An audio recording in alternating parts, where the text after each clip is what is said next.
오늘 우리에게 주신 하나님의 말씀은 잠언 1장 1절부터 6절 말씀입니다.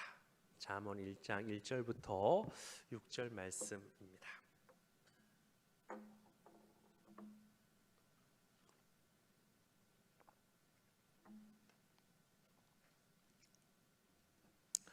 우리 다 찾으셨으면 함께 읽도록 하겠습니다. 다윗의 아들 이스라엘 왕 솔로몬의 잠언이라. 이는 지혜와 훈계를 알게 하며 명철의 말씀을 깨닫게 하며 지혜롭게 공의롭게 정의롭게 정직하게 행할 일에 대하여 훈계를 받게 하며 어리석은 자를 슬기롭게 하며 젊은 자에게 지식과 근신함을 주기 위한 것이니 지혜 있는 자는 듣고 학식이 더할 것이요 명철한 자는 지략을 얻을 것이라. 잠언과 비유와 지혜 있는 자의 말과 그 오묘한 말을 깨달으리라. 아멘. 할렐루야. 우리 다들 명절들 잘 보내셨나요? 어제까지 명절들 보내시느라 많이 피곤하시고 또 정리하실 것도 많으실 텐데, 또 날씨도 너무 추운데 사모하는 마음으로 예배 자리에 나오신 여러분에게 하나님의 은혜와 사랑이 함께 하시기를 축복합니다. 우리 옆에 분에게 한 번 더 인사할까요? 새해 복 많이 받으세요. 우리 명절은 지났지만 다시 한번 축복하는 마음으로 또 인사하도록 하겠습니다. 2022년에 제가 시편의 본문을 가지고 한 해 동안 수요 예배 때 말씀을 전했습니다. 그래서 이제 2023년 새해가 시작되어서 올해는 어떤 본문으로 여러분과 은혜를 나눌까 기도하며 생각하다가 잠언의 본문으로 여러분과 올 한 해 함께 말씀을 나누려고 합니다. 여러분, 잠언은 우리에게 익숙하고 접근하기 비교적 쉬운 본문이지요. 저도 어릴 때 아버지가 성경을 읽으라고 말씀하시면서 잠언부터 읽어라라고 말씀하신 게 기억이 납니다. 제 생각엔 아버지가 보시기에도 잠언이 성경적 지식이 없더라도 읽기가 쉽고 또 삶의 지혜가 되는 말씀들이 많이 있어서 그렇게 권면하신 것 같아요. 다른 성경에 비해 저희가 읽었을 때 잠언이 읽기도 쉽고 이해도 잘 되는 것은 사실이죠. 잠언에 비해 다른 성경은 역사적 배경도 있어야 하고 어려운 율법들, 제사의 방식들, 또한 예언의 내용들, 신학적인 내용이 많이 담고 있어서 우리가 읽기에 때론 어려울 때가 많이 있습니다. 그런데 여러분, 잠언도 비교적 쉬운, 접근이 쉬운 책이라고 생각하지만 잠언도 우리가 자세히 보면 그렇게 쉬운 성경은 아닙니다. 여러 가지 주제가 혼합되어 있고 또 이 성경책을 편집하는 과정에서 통일되지 않은 것들도 많이 있고, 또한 이 지혜가 주어진 배경이 현 시대와는 다르기 때문에 우리가 받아들이고 이해하기에 어려운 부분도 상당히 많은 성경이 바로 잠언입니다. 그래서 올 한 해 저와 함께 잠언을 깊이 묵상하고 연구하면서 더욱 깊이 잠언 말씀을 알아보고 하나님이 기뻐하시는 지혜로운 삶을 살아내는 우리 수원교회 성도들이 되기를 소망합니다. 잠언은 오늘 어떤 성경인가 알아볼 생각이고요. 우리가 잠언을 통해 얻을 수 있는 유익이 무엇인가 오늘 전하려고 합니다. 그래서 오늘은 서론 부분, 도대체 잠언은 어떤 책인가? 잠언을 통해 우리가 얻을 수 있는 유익이 무엇인가라고 이것을 전하려고 하는데요. 대학 강의로 취하면 생각하면 오리엔테이션 시간입니다. 그래서 오늘 말씀은 조금 이렇게 조금 지루할 수도 있고 또한 특정한 메시지가 없을 수도 있지만, 그래도 우리가 잠언에 대해서 먼저 어떤 책인지 잘 알고 다음 시간부터 깊이 알아갈 수 있기 때문에 오늘 잠언은 어떤 책인가에 대해 여러분과 나누려고 합니다. 여러분, 잠언은 우리가 잘 아는 지혜서이지요. 지혜서입니다. 잠언과 함께 지혜서에 속하는 책이 욥기, 전도서, 아가서, 그리고 시편도 일부분이 지혜서에 들어가는데요. 신약에는 야고보서가 이 지혜서의 성격을 갖고 있습니다. 여러분, 그러면 이 잠언이 지혜서인데 지혜가 무엇일까요? 지혜는요, 지식과는 다른 것입니다. 지혜는 삶의 기술이며 행동의 바른 과정을 선택하는 기술인데요. 더 쉽게 말하면 우리의 삶을 잘 살아가는 방법이 바로 지혜라는 것이죠. 우리가 어떤 상황에 닥쳤을 때 여러 가지 대안이 있잖아요. 예를 들면 코로나가 한참 유행하여 사람들이 모든 것에 대해 조심할 때 어떤 사람이 장래가 났는데 부의금을 받았는데 그 돈을 만지기가 찜찜한 것입니다. 그래서 왜냐하면 여러 사람이 부주한 것이니까 누가 코로나에 걸렸는지 알 수 없고 여러 사람들이 낸 돈을 만지면 자신도 코로나가 걸릴까 봐 겁이 난 거죠. 그래서 이 사람이 생각한 게 무엇이냐면 바이러스에 걸릴까 봐 소독 차원에서 그 돈을 세탁기에 돌려버렸다는 것이에요. 그럼 무려 2,200만 원을요. 여러분 이거 실제로 있었던 일입니다. 다행히 이 지폐가 손상되긴 했지만요, 형태가 남아 있어서 교환은 받았다고 합니다. 또 어떤 사람은요, 이와 같은 이유로 소독을 한다고 돈을 전자레인지에 돌렸는데 520만 원을 돌렸는데 돈이 다 불에 타버린 것입니다. 이 사람은 지폐 형태가 없어질 정도로 타버려서 교환도 못하고 520만 원을 날려버렸다는 것이죠. 여러분 둘 다 같은 상황이지요. 돈에 코로나균이 묻어 있어서 소독하고 싶은 마음, 그것을 청결하게 하고 싶은 마음, 같은 상황이지만요, 이 둘은요 누가 봐도 지혜로운 사람들이 아니죠. 여러분 돈이 바이러스가 묻어서 만지는 게 겁이 나면 위생장갑을 끼고 은행에 그 돈을 다 넣으면 되잖아요. 그리고 필요할 때마다 찾아 쓰던지, 아니면 돈을 넣어놓고 카드로만 사용하든지, 아니면 계좌이체로 생활하면 되지 않겠어요?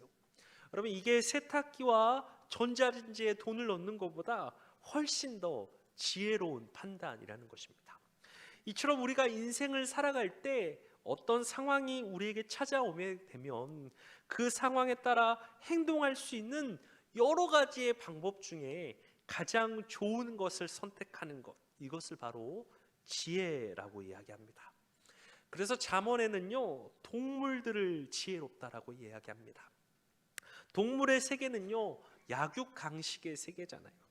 먹이 사슬의 관계가 철저해서 그들 안에서 서로를 잡아먹고 잡아먹히는 일이 일반적인 예입니다.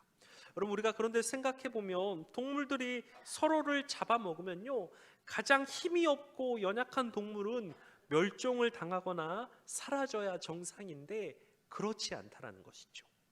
인간의 파괴와 간섭이 아니면요 그들의 세계는 적절한 관계 속에 잘 돌아갑니다. 왜냐하면 동물들은요 각자 어떻게 살아야 하는지, 즉 생존에 대한 방법들이 있다라는 것이죠. 그래서 잠언에서는 동물들이 지혜가 있다라고 이야기합니다. 그들은 살아가는 방법을 아니까요. 그러면 저와 여러분들이 가져야 할 지혜는 무엇일까요? 우리가 하나님의 사람들이지 않습니까?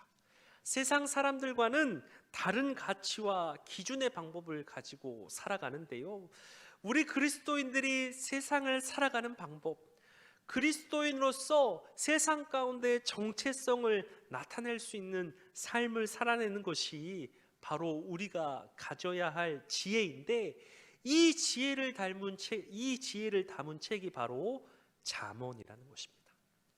하나님의 구원함을 받은 하나님의 언약 백성인 저와 여러분이 매일매일 우리의 일상 가운데 어떻게 살아가야 하는지 그 방법과 길을 제시해 주는 책이 바로 잠언이라는 것이죠. 하나님의 구원함을 받은 하나님의 사람들이 결혼 생활에서, 자녀를 양육함에 있어서, 가정의 평화를 위해서, 상대방과의 관계에서, 우리의 언어에서, 우정 등에서 우리의 모든 삶의 일상 가운데 어떤 삶을 살아야 하는지 그 길을 알려주는 책이 바로 잠언이라는 것이죠. 그래서 올 한 해 이 잠언을 묵상함으로 하나님의 백성으로서 살아가는 방법을 우리가 모두 알길 원하고, 하나님 앞에 지혜로운 삶을 살아내는 우리 수원교회 성도분들이 되기를 예수님의 이름으로 축원합니다. 오늘 말씀을 보면 이 잠언을 기록한 목적에 대해 먼저 이야기하고 있습니다. 오늘 말씀 2절부터 3절, 4절 말씀인데 우리 함께 읽어보도록 하겠습니다. 이는 지혜와 훈계를 알게 하며 명철의 말씀을 깨닫게 하며 지혜롭게, 공의롭게, 정의롭게, 정직하게 행할 일에 대하여 훈계를 받게 하며 어리석은 자를 슬기롭게 하며 젊은 자에게 지식과 근신함을 주기 위한 것이니 라고 되어 있습니다.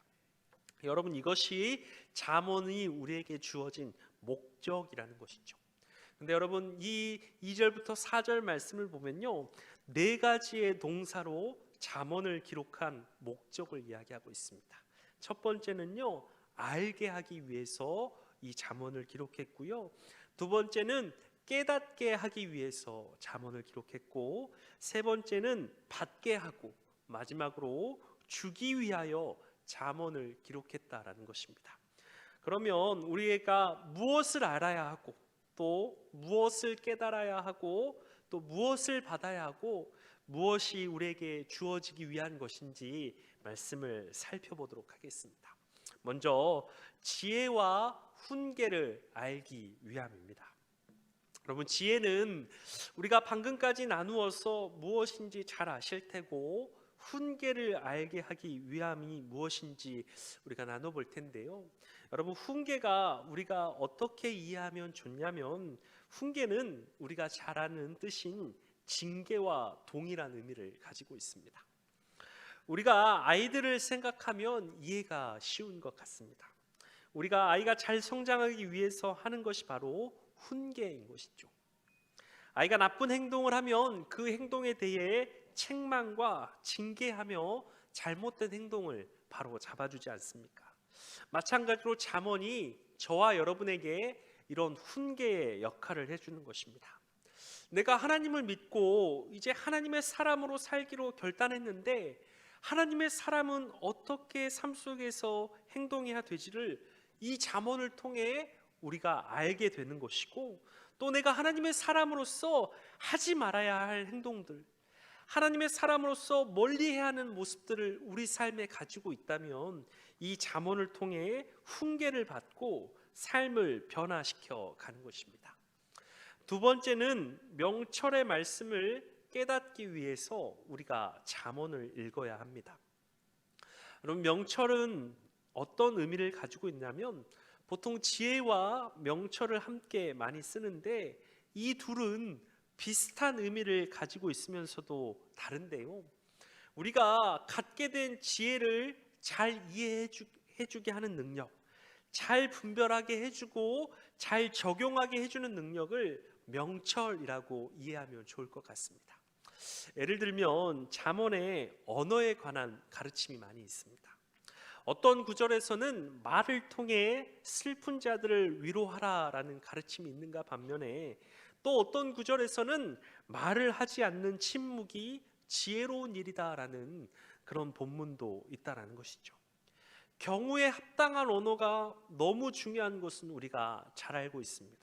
그래서 이 언어를 때에 따라 잘 사용하는 것이 중요한데, 그리고 때론 굳이 말을 하지 않고 옆에만 있어주고 손만 잡아주는 것도 참 지혜로운 방법인데, 그런 것을 분별할 수 있는 지혜를 이 잠언을 통해 얻게 된다는 것이죠.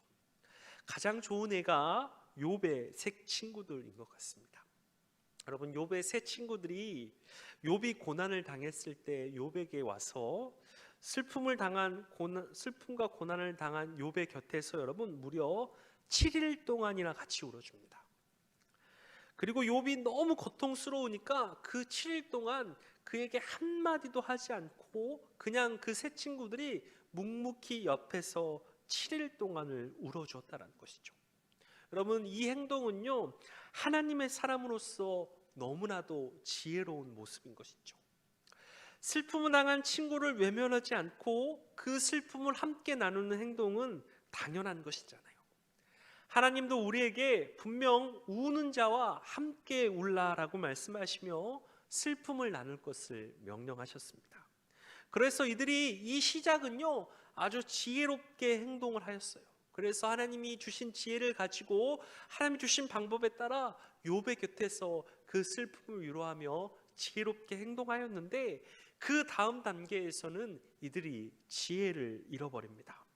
바로 욥의 잘못을 바로잡기 위해서 욥을 계속해서 정죄하는 연약함을 보여준 것이죠.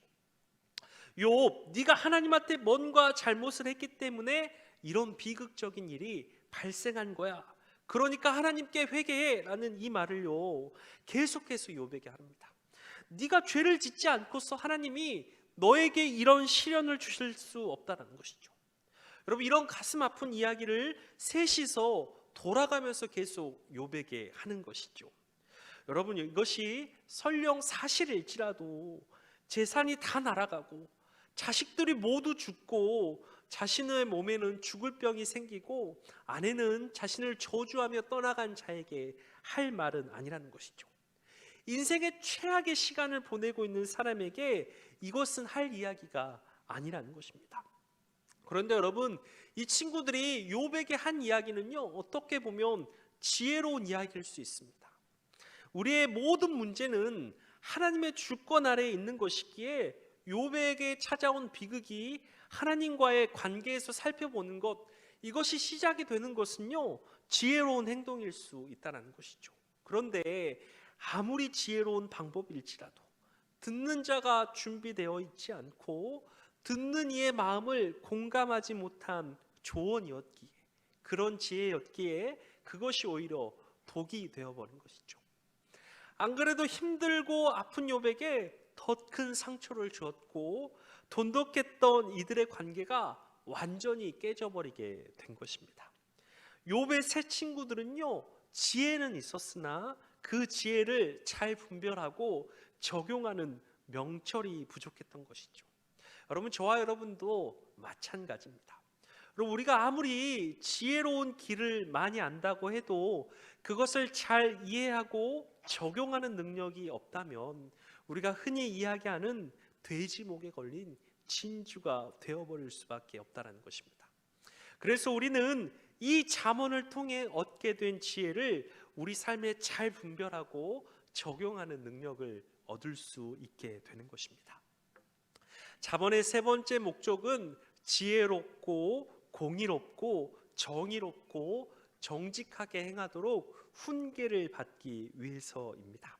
쉽게 말하면 우리가 잠언을 통해서 하나님 앞에 우리의 삶이 옳은 삶을 살 수 있도록, 하나님 앞에 바른 삶을 살 수 있도록, 하나님 앞에 의롭고 정직한 삶을 살 수 있도록 우리를 인도하기 위해서 잠언이 쓰여졌다라는 것입니다.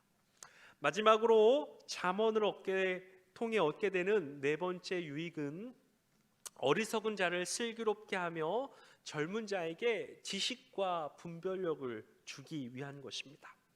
여기서 어리석은 자와 젊은 자는 같은 의미를 가지고 있는데요, 아직 하나님의 사람으로서 지혜롭게 사는 것이 무엇인지 모르는 사람들, 그리고 미성숙하여 분별력이 없는 사람들이, 이런 사람들이 잠언 말씀을 통해 하나님 앞에 슬기롭게 되고 또 어떻게 살아야 하는지 지식과 분별력을 가질 수 있다는 것입니다. 여러분, 우리가 교본이라는 말이 있지요. 교본이라는 단어가 원래 가진 뜻이 정확히 이런 의미는 아니지만, 우리가 어떤 분야에 앞서 개척한 사람들, 그리고 큰 업적을 남겨 후대의 본이 되거나 귀감이 되는 사람들을 교본으로 삼고자 하는 그런 모습들을 보이지요. 예를 들면 우리나라 예비 축구 선수들에게 있어서 교본은 박지성과 같은 선수들이 될 수 있겠지요. 성악을 하는 사람들에게는 소프라노 조수미 씨가 교본이 될 수 있을 것입니다. 이들이 이렇게 누군가에게 길을 보여주고 교본이 될 수 있는 이유는 그들이 걸었던 길을 통해 후대가 성장할 수 있는 비법을 배울 수 있기 때문입니다. 이분들이 왜 성공을 할 수 있는지, 그리고 슬럼프 때에는 어떻게 극복했는지, 그리고 그들의 기량을 유지하기 위해 어떤 노력들을 했는지를 우리가 이분들을 보고 교본 삼아 배울 수 있는 것이죠. 그런 의미에서 잠언은 우리에게 있어 아주 훌륭한 교본이 되어줍니다. 왜냐하면 이 잠언을 기록한 저자들이 걸었던 삶을 우리가 이 안에서 보며 우리의 부족함들을 발견하고 성장할 수 있기 때문이죠. 미국의 미시간주 애나바에 뉴 프로덕트 웍스라는 박물관이 있는데, 그럼 이 박물관이 아주 특별한 박물관인데 실패 박물관이라고 합니다. 이 박물관의 특징이 무엇이냐면요, 시장에 나왔다 실패의 고배를 마셨던 제품들을 모아놓은 박물관인데 그 제품들이 무려 7만 점이나 전시되어 있다는 것입니다. 여러분, 그 제품들을 살펴보면 이런 제품들이에요. 이게 뭐냐면요, 연기가 안 나는 담배를 개발했습니다. 그래서 담배 연기가 싫어하는 사람들이 있잖아요. 그래서 어떤 담배 회사에서 이것이 연기가 안 나는 담배를 개발한 것이죠. 그리고 또 뭘 개발했냐면 색깔이 없는 콜라인데요, 우리가 콜라 하면 떠오르는 색깔이 있지요. 근데 이 콜라에 색을 없고 맛을 유지하는 것이죠. 그리고 케찹인데 아이들을 위해서 케찹을요 보라색으로 만들었어요. 우리가 흔히 생각하는 그런 빨간색 케찹이 아니라 보라색 케찹을 만들었는데, 여러분, 이 제품들이요 정말 많은 돈을 들여서 굉장히 개발하기 어려운 상품을 만들었는데 대중들이 이것을 원하지 않는 것이죠. 그래서 아주 폭삭 망한 상품만을 전시해 놓았는데 그 상품들이 무려 7만 점이나 된다는 것이죠. 그런데 여러분, 이 박물관의 입장료가요 매우 비쌈에도 불구하고 사람들이 끊이지 않고 찾아온다라고 합니다. 물론 신기한 물건들이 많아서이기도 하지만요, 이 실패를 통하여 우리가 무엇인가를 또 배울 수 있기 때문이라는 것이죠. 사실 우리가 읽고 있는 잠언을 가장 많이 기록한 저자가 바로 솔로몬인데, 여러분, 솔로몬은요 하나님 앞에 지혜로운 삶을 살았던 경험도 있는 자이고 또 그 지혜를 버리고 하나님 앞에 범죄하여 실패한 삶을 살았던 경험도 있는 사람입니다. 성경에서 말하는 가장 지혜로웠던 사람이 바로 솔로몬 왕이잖아요. 그가 남긴 잠언이 무려 3천여 가지나 된다고 합니다. 여러분, 그런데 이 지혜로웠던 사람이 자신의 지혜를 버리고 어리석은 행동을 택하게 되지요. 그래서 결국엔 하나님 앞에 실패한 인생의 길을 걸었던 것을 우리에게 보여줍니다. 하나님 앞에 지혜를 구하고자 하나님이 주신 지혜로운 삶을 통해 축복을 받았던 솔로몬이 남긴 잠언, 하나님이 주신 지혜를 버리고 어리석음을 택해 심판을 받았던 이 솔로몬의 잠언이 우리는 하나님 앞에 성공과 실패를 경험했던 모든 사람들의 그 지혜를 이 잠언을 통해 얻게 된 것이죠. 그래서 우리가 이 솔로몬이 남긴 잠언을 통해 하나님의 사람으로서 합당한 삶이 무엇인지, 하나님의 사람으로서 어리석은 삶은 무엇인지를 그가 남긴 잠언을 통해 우리의 삶의 교본으로 삼고 배우고 행할 수 있어야 한다라는 것입니다. 여러분, 잠언이라는 단어 자체가요 가르쳐서 훈계하는 말, 항상 명심하고 지켜야 할 지혜로운 말씀이라는 뜻을 가지고 있습니다. 이 잠언을 한문으로 어떻게 썼냐면요, 대나무 죽자와 모두 함자를 합친 경계하다 경계자음을 썼습니다. 여러분, 대나무 죽자와 모두 함자를 쓴 이유가 무엇이냐면요, 예전에는 옷이나 자루에 구멍이 나서 그것을 꿰맬 때 대나무로 만든 바늘을 사용하였잖아요. 여기서 기원한 단어가 바로 잠이라는 단어입니다. 그래서 이 잠은요 대나무 바늘을 가리키는데요, 옷이 구멍이 나면 바늘을 사용해서 그것을 꿰매야 우리가 그 옷을 입을 수 있는 것이죠. 마찬가지로 우리의 인생을 옷에 비유하여서 우리가 인생을 지혜롭게 살지 못하고 잘못된 길로 가서 우리의 인생이 낡아 해지거나 구멍이 날 때 이것을 꿰매어 줄 바늘이 필요한데, 이 바늘의 역할을 바로 잠언의 말씀이 해주는 것인 겁니다. 하나님의 사람으로 합당한 삶을 살지 못해 우리의 인생에 구멍이 나면 이 잠언의 말씀으로 훈계를 받고 꿰매고 우리의 삶이 지혜로운 삶으로 변화된다는 것이죠.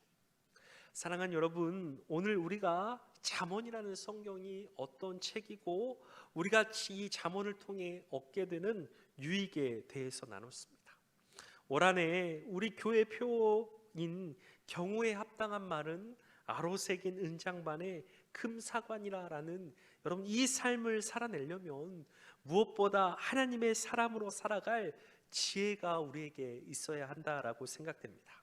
올 한해 우리에게 저와 함께 여러분이 이 잠언 말씀을 깊이 묵상하면서 우리에게 부족한 지혜를 함께 채우길 원합니다. 구별하여서 여러분 미리 말씀도 꼭 읽어보시고 묵상하셔서 이 지혜를 모두 여러분의 것으로 만드시기를 간절히 소망합니다. 그리하여 올 한해 우리가 잠언을 통해서 하나님 앞에 온전한 삶을 살아내고 하나님 앞에 바른 삶을 살고 하나님 앞에 의롭고 정직한 삶을 살아낸 지혜로운 사람으로 인정받는 우리 수원교회 성도들이 되시기를 예수님의 이름으로 축원합니다.